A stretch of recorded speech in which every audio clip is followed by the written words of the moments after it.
અમેરિકાના રાષ્ટ્રપતિ ડોનાલ્ડ ટ્રમ્પે પોતાનો જ રેકોર્ડ તોડી નાખ્યો છે। જો કે આ રેકોર્ડ કોઈ સારી બાબતનો નથી, કારણ કે રેકોર્ડ અમેરિકામાં ચાલી રહેલા શટડાઉનને લઈને નોંધાયો છે। અમેરિકાની સંઘીય સરકાર બુધવારે 36મા દિવસે પણ બંધ રહી, જે દેશના ઇતિહાસમાં અત્યાર સુધીના આ પ્રકારના સૌથી લાંબા ગતિરોધનો રેકોર્ડ છે। સેનેટ દ્વારા બજેટને મંજૂરી ન આપવામાં આવી હોવાના કારણે સરકારી કાર્યક્રમોમાં કાપ મુકાયો છે, ઉડ્ડયનમાં વિલંબ થયો છે અને દેશભરમાં સંઘીય કર્મચારીઓની વેતન ચૂકવણી બંધ પડી ગઈ છે અને આનાથી લાખો અમેરિકનોનું જીવન ખૂબ પ્રભાવિત થયું છે। રાષ્ટ્રપતિ ડોનાલ્ડ ટ્રમ્પે ડેમોક્રેટ સાથે તેમની માંગો પર વાતચીત કરવાનો ઇનકાર કરી દીધો છે। વિપક્ષી ડેમોક્રેટ પાર્ટી આરોગ્ય વીમા સબસિડીને સમાપ્ત કરવાની યોજનાને અભેરાઈએ મૂકવાની માંગ કરી રહી છે અને જ્યાં સુધી આ પૂર્ણ ન થાય ત્યાં સુધી સંસદમાં બજેટને સમર્થન આપવાનો ઇનકાર કરી દીધો છે। અમેરિકામાં સૌથી લાંબા શટડાઉનનો અત્યાર સુધીનો રેકોર્ડ ડોનાલ્ડ ટ્રમ્પના નામે જ હતો। ટ્રમ્પના પ્રથમ કાર્યકાળમાં સંઘીય સરકાર બંધ થવાનો અગાઉનો રેકોર્ડ બન્યો હતો। તે સમયે મેક્સિકોની સીમા પર સુરક્ષા દિવાલ માટે નાણાં પૂરા પાડવા અંગે ખટરાગ હતો અને સંઘીય સરકાર લગભગ 35 દિવસ સુધી બંધ રહી હતી।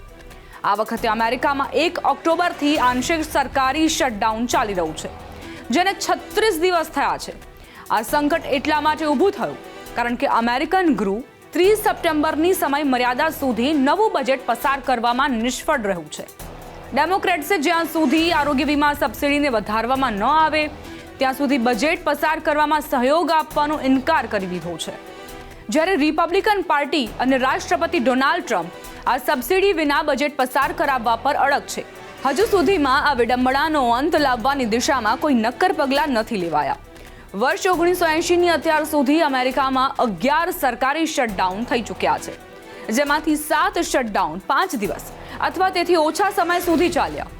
સૌથી લાંબુ 35 દિવસનું શટડાઉન ટ્રમ્પના પ્રથમ કાર્યકાળમાં 2018ની ચૂંટણી પછી લાગ્યું હતું, જ્યારે ડેમોક્રેટ્સે પ્રતિનિધિ સભા પર નિયંત્રણ મેળવ્યું હતું।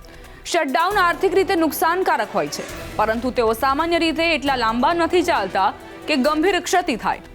શટડાઉન સમાપ્ત થયા પછી અર્થતંત્ર સામાન્ય રીતે ફરી પાટા પર આવી જાય છે। રિપબ્લિકને નવેમ્બર 2024ની ચૂંટણીમાં પ્રતિનિધિ સભામાં 220-215થી જીત નોંધાવી હતી અને વર્તમાનમાં તેમની બહુમતી 219થી 213 છે। હાલ 2 બેઠકો પરની પેટા ચૂંટણી બાકી છે। સેનેટમાં રિપબ્લિકન 53થી 47 સાથે બહુમતીમાં છે, પરંતુ અહીં કાયદા પસાર કરવા માટે ઘણા કિસ્સામાં 60 મતોની જરૂર પડે છે, જેને ફિલિબસ્ટર મર્યાદા કહેવામાં આવે છે। ફિલિબસ્ટરથી ઓછામાં ઓછા 41 સેનેટર કોઈ પણ બિલને અનિશ્ચિત કાળ સુધી અટકાવી શકે છે। 60 મતો મેળવવા માટે રિપબ્લિકનને ઓછામાં ઓછા 7 ડેમોક્રેટિક સેનેટરોનું સમર્થન જોઈએ। ફિલિબસ્ટર અમેરિકી બંધારણનો ભાગ નથી અને બહુમતીવાળી પાર્ટી તેને સમાપ્ત કરી શકે છે, પરંતુ કેટલાક રિપબ્લિકન ચિંતિત છે કે જો ભવિષ્યમાં ડેમોક્રેટ સત્તામાં આવે તો તેઓ તેનો દુરુપયોગ કરી શકે છે।